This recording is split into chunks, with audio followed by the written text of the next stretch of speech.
안녕하십니까. 리차드 양양호석입니다. 오늘이 5월 22일 금요일, 지금 현재 시각 오후 12시 45분 접어들고 있습니다. 자, 오늘 우리 증시를 보면 최근 한 두 달 정도 됐죠. 상당히 강렬했던 반등 국면, 어떤 측면에서 봤을 때 특히 코스닥 같은 경우는 미국 증시보다도 더 강렬하게 올라왔었습니다. 그런 모습과는 상당히 다른 모습으로 현재 우리 증시가 현재 반응을 하고 있는 그런 모습이죠. 간밤에 미국 증시가 좀 약하긴 했습니다. 하지만 큰 폭으로 떨어진 것은 아니죠. 각각 0.4%, 0.97% 정도 충분히 있을 수 있는 정도의 그러한 약세였었습니다. 그럼에도 불구하고 현재 우리 증시가 이렇게 민감하게 반응하는 것을 보면 역시 기술적인 부담이 컸다라고 이제 판단이 됩니다. 어떤 측면에서 봤을 때는 사실 기술적 조정이 그 전부터도 어느 정도 오래됐던 측면이 있었거든요. 결국에는 그런 조정, 즉 올 것이 오는 것이 아니냐라고 하는 그러한 생각도 일부 들기도 합니다. 자, 여태까지 장세는 일반 개인들이 주도하는 그러한 장세였었습니다. 그러한 일반 개인들이 그 전부터도 상당히 막강한 유동성과 또 시간이 갈수록 더욱더 팽배되는 자신감 이런 것이 바탕이 되면서 밀어붙였지만 또 오늘 같은 경우에는 특별한 악재가 불거진 것도 아닌데도 불구하고 이렇게 비교적 큰 폭으로 시간이 갈수록 그 낙폭이 좀 깊어지는 그런 모습이 나타나고 있는 여태까지와는 다른 모습이 나타나고 있는 것은 아무래도 현재 지수의 위치가 상당히 높죠. 그런 상태. 또 그에 따라서 일반 개인들이 여전히 대규모로 순매수하고는 있지만 그들이 갖고 있는 시장에 대한 자신감도 그 전만 못한 그런 측면이 있다. 투자 심리가 어느 정도는 경계하는 쪽으로 가는 측면도 있다는 것이죠. 그런 상황으로 좀 바뀌는 것 같습니다. 따라서 이 조정과 관련돼서는 어느 정도 우리가 윤곽을 좀 잡아놓을 수 있겠다 싶은데 지금 보고 계신 화면에 우하단에 있는 차트가 코스닥 차트입니다. 코스닥 일봉 차트. 코스피보다는 코스닥 일봉 차트를 보는 것이 전제 상황을 진단하는 데 있어서 훨씬 더 판단하기가 좋을 것 같아서 코스피보다는 코스닥 차트를 놓고 보겠습니다. 그래서 일반적으로 이 조정 어차피 기술적 조정이니까 여태까지 흐름이 그대로 유지된다. 즉 가장 가벼운 조정을 받는다라고 했을 때 하루 이틀 정도로 끝날 가능성도 다분히 있습니다. 그랬을 때는 종합 현재 코스닥 지수가 뭐 700포인트 살짝 깨지는 수준 690 조금 더 내려간다면 680 여기가 제 1차 지지선이고요. 그리고 화면상에 현재 있는 수평선 이 두 개가 그어져 있죠. 위에 있는 선이 650이고요. 여기가 2차 지지선입니다. 그 밑에 있는 선이 600입니다. 여기 3차 지지선. 즉 일반적으로 봤을 때 2차 지지선까지는 내려갈 수도 있다라는 뭐 그런 정도, 그런 정도의 윤곽을 좀 먼저 잡아 놓을 필요가 있다 하는 점 먼저 말씀을 드리고자 합니다. 자, 그것을 바탕으로 해서 오늘 우리 시장 전반적인 상황을 훑어봐야 되겠고요. 또 오늘 시장에서 보이는 몇 가지 특징적인 사항 우리가 반드시 알아둘 필요가 있는 그런 내용이 있습니다. 그것을 이제 설명드릴 거고요. 그리고 특정 종목이 있죠. 우리 종목 중에서 좀 특징적으로 우리 살펴볼 필요가 있는 종목이 삼성 바이오로직스. 자, 오늘 아침에 호재가 나왔었죠. 그리고 네이버입니다. 네이버는 이런 가운데서도 별반 주가가 잘 밀리지 않는 상당히 탄탄한 모습이 나타나고 있습니다. 이 두 종목을 간략하게 조명을 좀 해보는 그런 시간을 갖도록 하겠습니다. 자, 일단 시장을 봐야 될 건데요. 자, 먼저 봐야 되는 것은 이제 이런 겁니다. 이건 삼성바이오로직스 자료고요. 자, 일단 부정적인 이슈가 분명히 있었죠. 미국의 코로나와 관련돼서 미국과 중국이 서로 격론할 정도로까지 그 책임 문제로 공방을 펼치고 있습니다. 이 정도면 뭐 사생결정하는 정도 수준까지 가 있는 것 같습니다. 정면 충돌을 하고 있다는 거죠. 원색적인 비난까지 하고 있단 말이죠.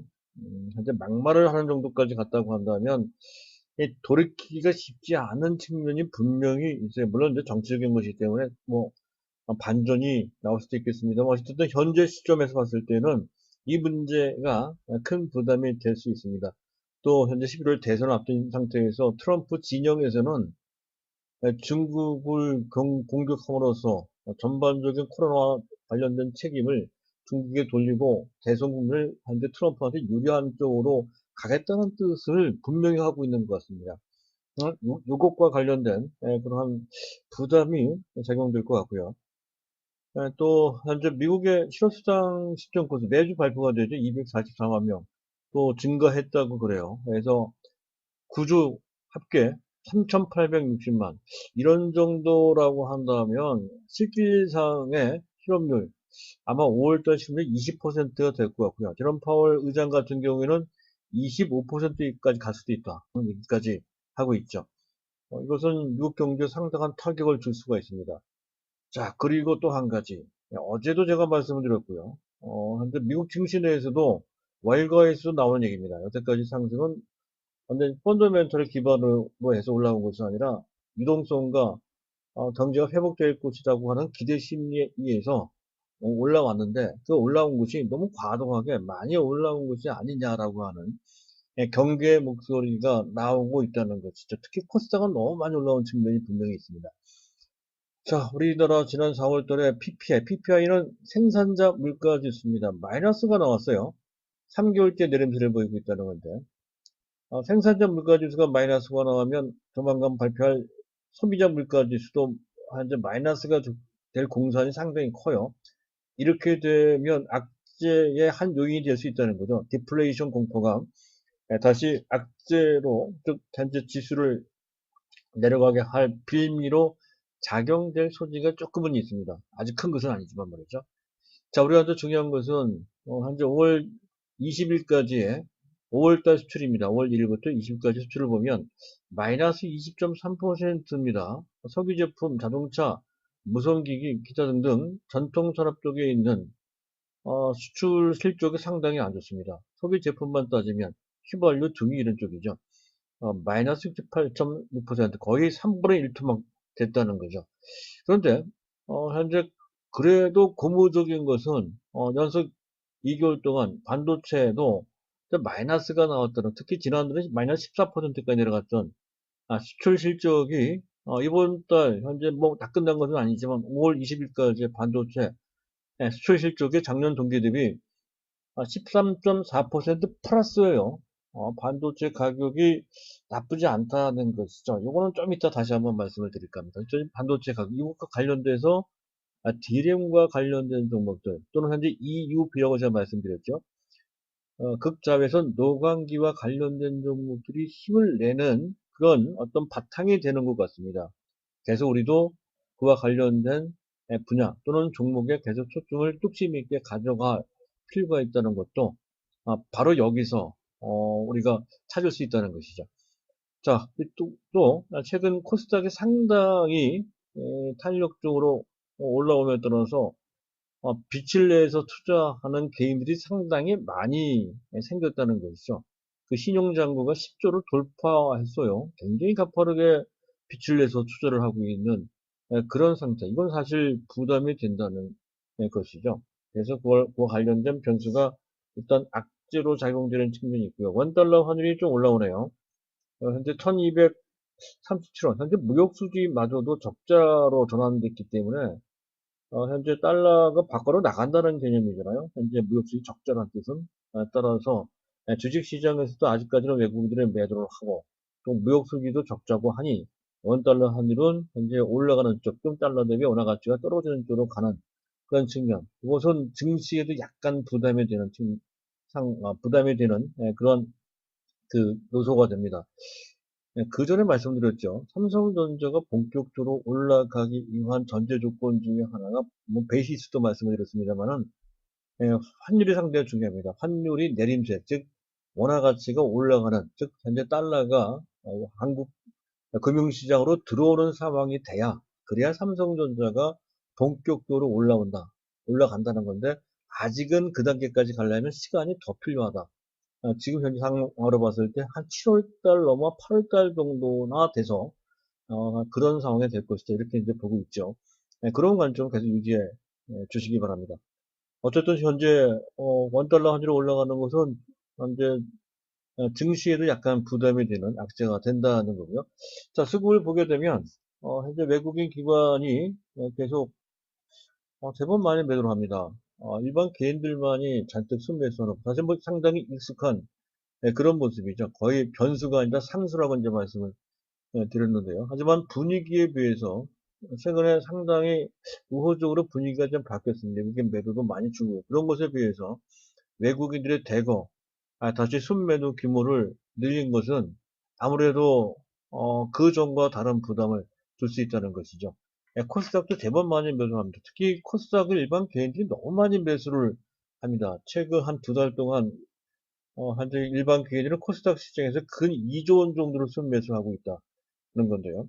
코스피하고는 좀 다르죠. 코스피는 삼성전자 위주의 장기 투자 관점에서 상당히 긍정적으로 볼 수 있지만, 코스닥 일반 개인들의 순매수 상당히 단기적인 매수라고 봤을 때 그와 관련된 변수로 큰 변동성을 확대할 수 있는 요인으로 작동될 수 있다는 것에 대해서 약간 우리가 경계를 하고 봐야 될 것 같습니다.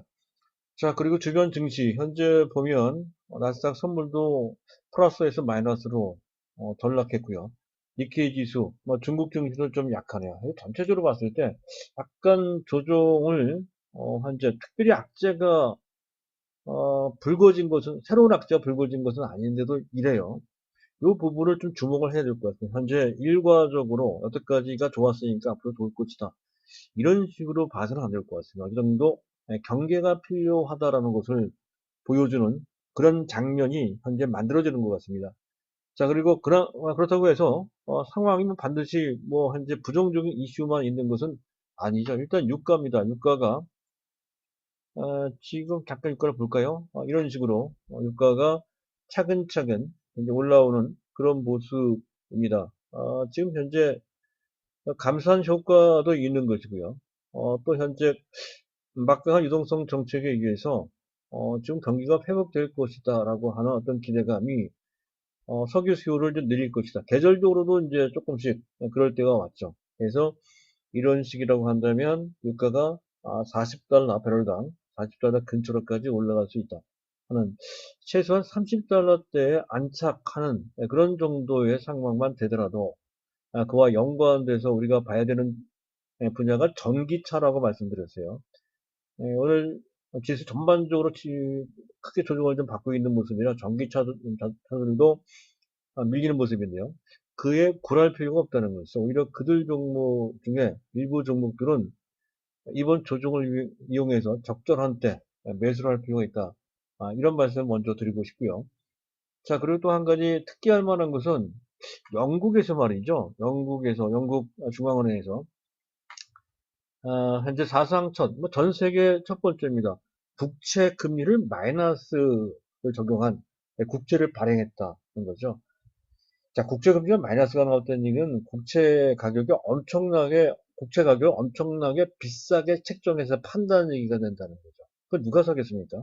그 얘기는 결국 국채에 투자하지 말라는 얘기가 되고, 국채에 이 돈이 있으면 국채 투자하지 최고의 안전자산인 국채에 투자하지 말고 시장에서 그 자금을 쓰라는 얘기가 되는 것이라고 설명드릴 수가 있겠습니다. 즉 아주 적극적인 유사일의 초유의 그러한 극단적일 수 있는 확장책, 유동성 확대 정책을 하고 있다는 것이죠. 아주 적극적인 확장책의 일환이다. 이렇게 보시면 되는데, 여기서 전하면 미국은 아직까지는 마이너스 금리 국채까지는 안 나오고 있습니다. 어쨌든 그러한 기조가 전 세계적으로 현재 상당히 강하게 펼쳐지고 있다는 개념을 이해하시면 됩니다. 우리나라도 한은에서 BBB 등급의 회사채나 CP, 기업 어문까지 매수를 하겠다는 것도 어찌 보면 좀 비슷한 맥락이라고 할 수 있습니다. 한국판 뉴딜 내지 한국판 양쪽 완화, 조금은 좀 미흡하지만 어쨌든 그런 개념으로 이해를 한다면 정책과 관련된 환경은 매우 좋아지고 있다. 그 잠재력이 커지고 있다.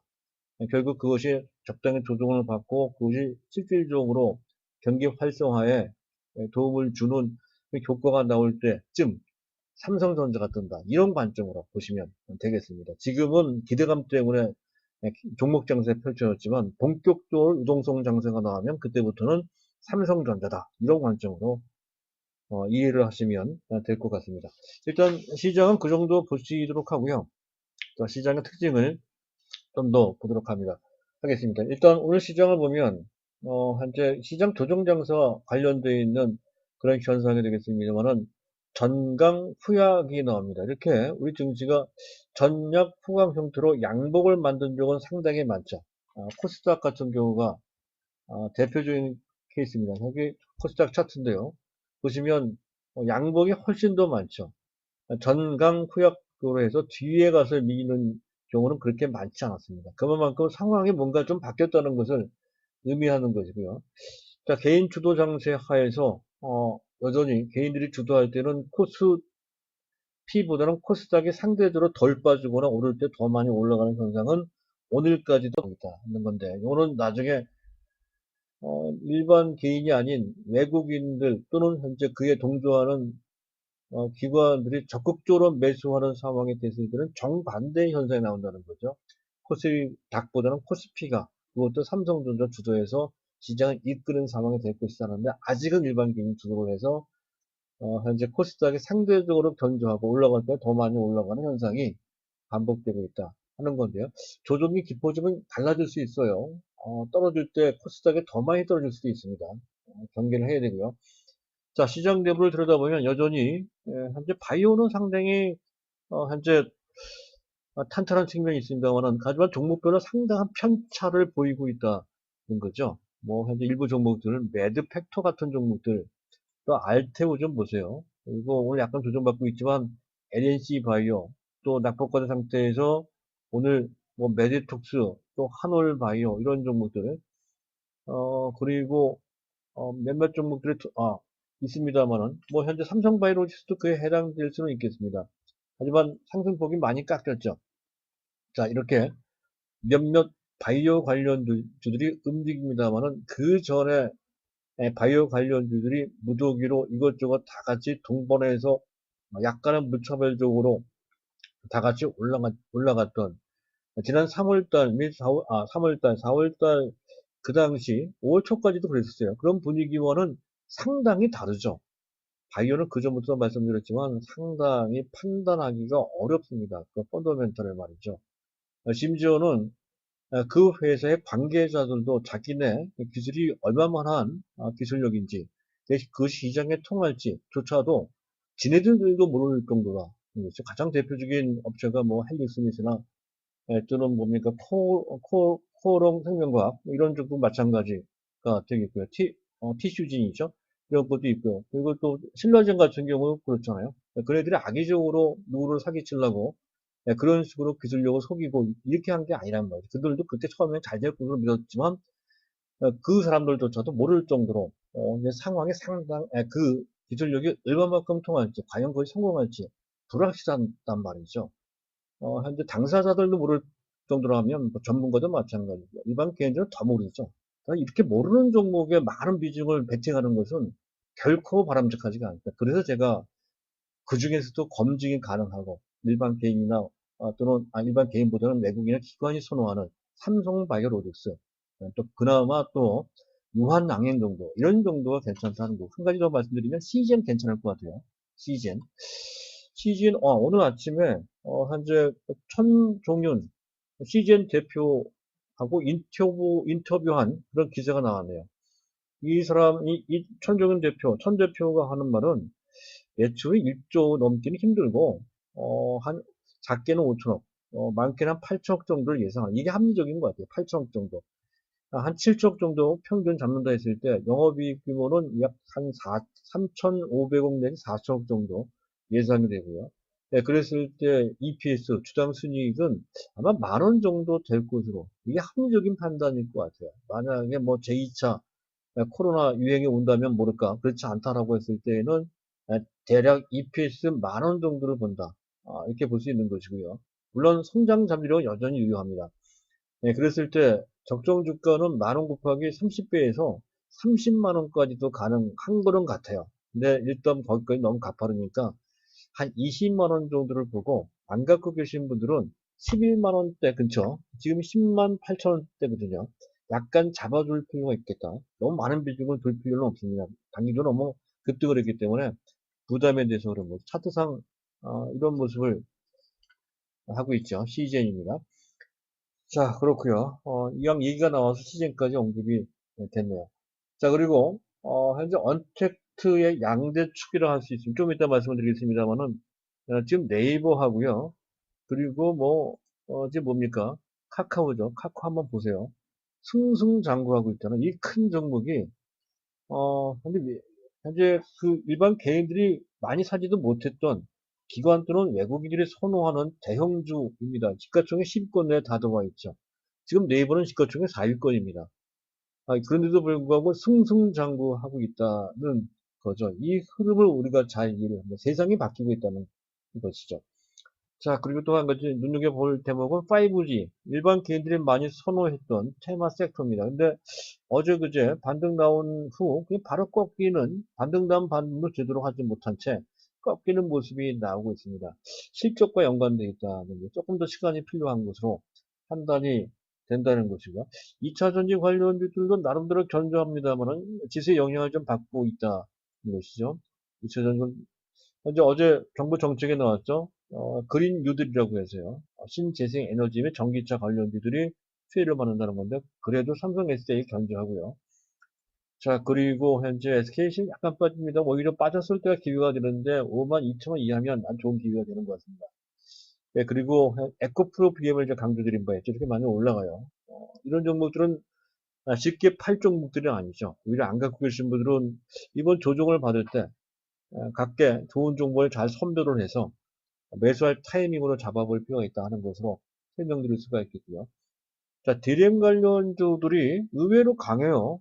우리 반도체 중에서도 보면 현재 지금 테스트 장비 쪽에서 보면 ISC라고 있습니다. ISC와 리노곱은 서로 대별되는 테스트 소켓이라고 하는 그 분야의 공통점을 갖고 있습니다만은 약간 대별되는 것은 한쪽, 리노곱은 비메모리 반도체 패키지 쪽이고요. ISC는 현재 뭡니까 소품종 대량 생산에 적합한 테스트 소켓을 생산하는 업체입니다. 이렇게 많이 올라가요. ISC가 단기적으로 더 많이 올라갑니다. 그리고 워닝 IPS나 또는 현재 똑같은 테스트지만 테스나보다도 최근 들어서는 뭡니까 테크빅이 더 많이 올라가는 측면이 있습니다. D램에 대한 비중도가 생각보다는 좀 높아지는, 즉 D램의 현재 상황이 업황이나 이런 것, 또 현재 언택트와 관련돼서도 D램이 또 부각될 수 있는 측면. 그러니까 우리가 비메모리를 보더라도 D램도 같이 보자는 뜻이 되겠습니다. 자, 그런 측면. 그리고 앞에서 설명드렸죠. EUV, 삼성전자가 10조 투자한다고 했던 그 극점에서 노광기와 관련돼서 노광기는 직접 만들지 못하지만 노광 공정에 소요되는 소재를 만들고 있는 SNS텍 보세요. 승승장구합니다. 신고가 굉장히 계속 올라가죠. FSE는 그 코톤 마스크, 보호막, 펠리크를 만드는 국내 유일한 업체입니다. 이 업체도 이렇게 뜹니다. EUV와 관련되어 있다는 거죠. 그리고 동진세미캠은 그 노광 공정에 필요한 감광액인데 이거는 이제 공장이 완공이 되고 본격적으로 반도체용 포토레지스트가 생산되고 납품되고 그것이 실적에 반영되는 수준까지 나와야 됩니다. 아직 그 단계까지 가지 못했기 때문에 다소 좀 무거운 측면이 있는데 어쨌든 기회가 된다는 거죠. 자, 그런 관점. 자, 그리고 마지막으로 삼바가 좀 떴는데요. 삼성바이오로스. 근데 이거죠. 삼성바이오로스는 뭐 잠깐 내용을 보도록 하죠. 그 네이버고요. 삼성바이오로스 내용인데 한번 글씨가 좀 작아서 안 보실지 모르겠는데 일단 금년 1분기 실적 소개가 좋았고요. 투자 포인트는 글로벌 외주 생산 트렌드가 상당히 빠르게 진행되고 있다는 거죠. 그 규모도 커요. 이번에 유럽사 어디와 2800억 CMO 위탁 대리 생산 한제 계약을 맺는다는 소식이 사실은 4월 초에 있었던 건데요. 오늘 내용은 그것을 확인하는 본계약이 체결됐다는 것. 그게 약간 더 늘려졌다는 것 등의 이제 의미가 있습니다만 사실은 그 내용은 4월 초에 나왔던 내용입니다. 그래서 특별히 큰 호재는 아니고 이미 반영되어 있는 측면이 있기에 오늘 높게 시작한 상태에 추격해서 매수할 것까지는 없었다 하는 것을 알 수가 있는데 어쨌든 중요한 것은 글로벌 외주 생산 트렌드가 가속되는데 거기에 삼성 그 바이오로직스가 상당한 포션 시장을 점유해 나가고 있는 장악까지는 아직 아닙니다. 하지만 조금씩 그 비중을 늘려나가면서 주인공이 되고 있다 하는 그러한 흐름이 중요한 거고요. 자, 그리고 이제 제3공장 가동률이 아직까지는 상당히 낮죠. 그것이 이제 본격 궤도에 올라간다는 전망을 있다는 거고요. 그리고 이러한 속도나 규모에 있어서 주변 업체, 거기에 셀트리온도 포함이 됩니다. 스위스 론저도 있고, 베링거 인겔하임도 있죠. 그런 데에 비해서 규모나 속도, 퀄리티, 안정성 측면에서 조금씩 우위를 점하고 있다라는 것이고요. 코로나 치료제와도 관련돼 있죠. 그리고 뭐 현재 바이오젠의 블록버스터급 신약, 알츠하이머병 신약이죠. 아두카드막과 관련돼서 위탁 생산도 사실상 거의 예약된 거나 마찬가지입니다. 또 자회사 에피스도 워낙 잘 나가죠. 이런 거. 그래서 재밌는 것은 금년 예상 실적인데 매출은 9천억. 물론 이제 그 별도입니다. 별도. 에피스와 별도로. 영업이익은 2천억인데 앞에 얘기했던 CGN보다는 약해요. CGN보다 약한데 주가는 CGN에 거의 뭐 3배 정도 되네. 3배, 5배나 되네요. 그러니까 PR 내지 PR로 봤을 때는 뭐 현재 말도 안 되게 삼성바이오로스가 높은데 하지만 워낙 삼성그룹의 뒷받침이 있고 성장성이 뛰어나서 이것이 정당화될 수 있는 것이고요. 더 올라간다는 것이죠. 그래서 목표가 금년 목표 70만원에서 제가 올렸죠. 85만 원 정도까지도 가능하다. 이렇게 말씀을 드리고 있습니다. 2025년 아마 2025년 정도가 아닌 것 같아요. 2023년 3년 후쯤 되면 200만 원 될 것 같아요. 그런 정도로 이제 보시면 될 것 같고요. 그리고 현재 삼성바이오롭스의 실적과 관련돼서 현재 뭐 60만 원 넘는 그런 가격대라면 CGN이 뭐 이거보다 더 좋은 실적인데도 불구하고 11만 원 정도 있다는 것과 비교를 해본다면 물론 성장 잠재력과 안정성 등의 차이가 있지만 CGN이 상대적으로 상당히 저평가되어 있다는 것을 알 수가 있겠는데요. 예, 그런 정도. 자, 다음은 이제 시간이 좀 그러기네. 네이버를 잠깐 보도록 하겠습니다. 네이버가 상당히 의미가 있다는 거죠. 네이버 실적은 뭐, 저희도 말씀드렸듯이 뭐, 현재 1분기 실적 1조 1조 7,300억, 영업이익이 2,215억, 각각 14.6%, 7.4%, 어려운 시기에 이 정도면 선방했다 해서 긍정적인 평가를 받았다는 내용은 그 전에 말씀드렸던 거고요. 근데 2분기 실적 전망이 아주 뛰어난 건 아닙니다. 현재 전체적으로 코로나 사태 때문에 광고 시장도 부정적인 영향을 피할 수가 없다는 거죠. 가장 대표적이고 가장 큰 분야가 검색 광고 쪽입니다. 그쪽은 좀 약화될 소지가 있다는 건 대신 온라인 쇼핑 및 현재 또 온라인 페이, 네이버 페이가 요새 상당히 잘 나간다는 거죠. 그와 관련된 매출 및 실적이 올라간다 하는 점에서 현재 긍정적입니다. 전체적으로 봤을 때 조금 나은 정도. 그런 정도로 보시면 실적에 대한 모멘텀이 아주 강한 건 아니다. 이거죠. 다만 성장 모멘텀이 상당히 좋다는 것이죠. 재평가가 상당히 강하게 이루어져 있습니다. 온라인 쇼핑이 뭐 굉장히 빠르게 올라가고 거래액이 5조가 돌파되고 있습니다. 거기에 또 네이버 페이까지 연결되어 있죠. 또 클라우드 시장에 사실 전 세계적으로 보면 클라우드가 대세이에요. 뭐 아마존이나 또는 현재 마이크로소프트가 그렇게 많이 올라가는 것은 클라우드 시장이 확장되고 있다는 것과 관련돼서 올라가는 것이거든요. 국내 클라우드 시장에도 지금 네이버가 진입을 하고 있습니다. 하나생명의 클라우드 사업들은 선정됐다는 것도 그렇죠. 본격적으로 진입하는 것 같습니다. 또 다른 시장의 개척자가 될 소지가 또 개척자이면서 주인공이 된다는 것이죠. 그런 측면에서 한데 또 한번 평가를 받을 수 있을 것 같고요. 콘텐츠의 확장성, 콘텐츠 확장성 두 가지로 봐야 합니다. 내용상 또 장르상 확장성이 있다는 거죠. 그래서 웹툰뿐만 아니라 뮤직도 있고요. 또 다른 어떤 현재 그 콘텐츠까지 공연 같은 것도 있을 거고요. 또 드라마나 뭐 이런 것도 있겠죠. 영화 같은 것도 있겠죠. 어쨌든 현재 웹툰이 상당히 잘 나가는데 어쨌든 장르의 확장성이 있고 또 시장의 확장성이 있어요. 아니, 단순히 한국뿐만이 아니고 동남아를 넘어서 일본도 넘어서고 있죠. 넘어서 지금 남미 및 더 나가서 북미까지 이제 특히 웹툰 같은 경우는 그렇습니다.